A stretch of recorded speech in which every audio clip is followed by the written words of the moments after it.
ইছ সকলো জানে তেওঁ বৰ একেবাৰে মোৰ ক্লাছ আছে যাওঁ দে মই পিছত কথা পাতিম তোমাৰ উশাহতে যে মই বিলীন হওঁ তুমি জানানে নাজানা নমস্কাৰ বন্ধু বান্ধৱীসকল আপোনালোকে শুনি আছে এটি প্ৰেম কাহিনী তোমাৰ উশাহতে মোৰ উশাহ আপোনালোকে নিশ্চয় প্ৰথম খণ্ডটি শুনিলে সাগৰে কেনেদৰে নীলিমাক ভাল পোৱাৰ প্ৰস্তাৱ দিছিল সেয়া নিশ্চয় গম পালে এতিয়া বলক তেন্তে সাগৰ আৰু নীলিমাৰ প্ৰেম কাহিনী তোমাৰ উশাহতে মোৰ উশাহ নামৰ কাহিনীটিৰ দ্বিতীয় খণ্ডটিৰ মাজলৈ যাওঁ কাহিনীও নভবা কথাবোৰো কেতিয়াবা সঁচা হয়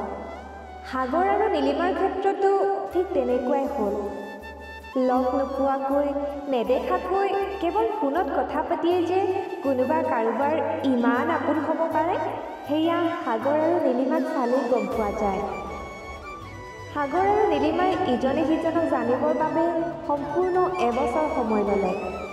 এবছৰৰ পিছত যেতিয়া সাগৰৰ পোনপটীয়া প্ৰস্তাৱ নীলিমাই পাইছিল তেতিয়া তাই বহুত সুখী হৈছিল সাগৰৰ হৃদয়খনে তাইক যে কিমান আঁতৰকৈ বিচাৰিছিল সেয়া তাই অনুভৱ কৰিব পাৰিছিল ভাল পাওঁ বুলি কোৱা দিনাই সাগৰে নীলিমাক কৈছিল তুমি মোক ভাল নাপালেও নালাগে কিন্তু মোৰ লগত কথা নাপাতিবা তুমি নাথাকিবা মোৰ কথা মানে তুমি মোক যি কৰা কৰিবা কিন্তু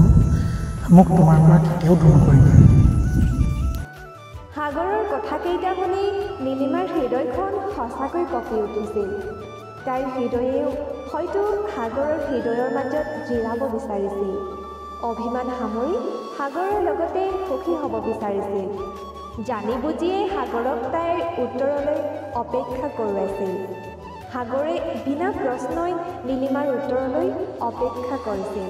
আৰু শেষত নীলিমায়ো সাগৰক মনৰ কথা কৈছিল ময়ো তোমাক ভাল পাওঁ সাগৰ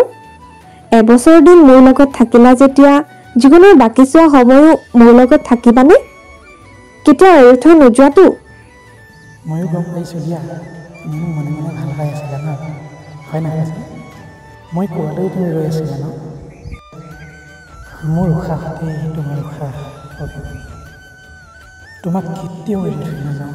শেষ উশাহলৈকে মই তোমাৰ লগতে থাকিম ইছ সকলো জানে তেওঁ বৰ একেবাৰে মোৰ ক্লাছ আছে যাওঁ দেই মই পিছত কথা পাতিম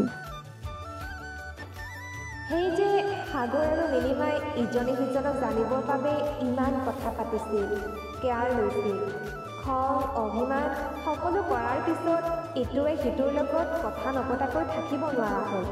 আৰু সেয়ে হয়তো আজিলৈকে সাগৰ আৰু নীলিমাই এটা দিন কথা নপতাকৈ পাৰ কৰা নাই তেনেকৈয়ে পাৰ হৈছিল সাগৰ আৰু নীলিমাৰ দিনবোৰ ৰাতিপুৱা খবৰ লোৱাৰ পৰা আৰম্ভ কৰি ৰাতি দিনটোৰ সমস্ত কথা কোৱা তাই কলেজত কি কি কৰিলে সকলো এফালৰ পৰা কৈ যায় আৰু তেনেকৈয়ে হৈ যায় অৱশেষত তাই সপোন কোঁৱৰজন বিচাৰি পালে সাগৰেও বিচাৰি ফুৰা কোঁৱৰজনীক পালে এতিয়া দুয়ো বহুত সুখী এয়াই আছিল তোমাৰ উশাহতে মোৰ উশাহ নামৰ কাহিনীটিৰ দ্বিতীয় খণ্ডটি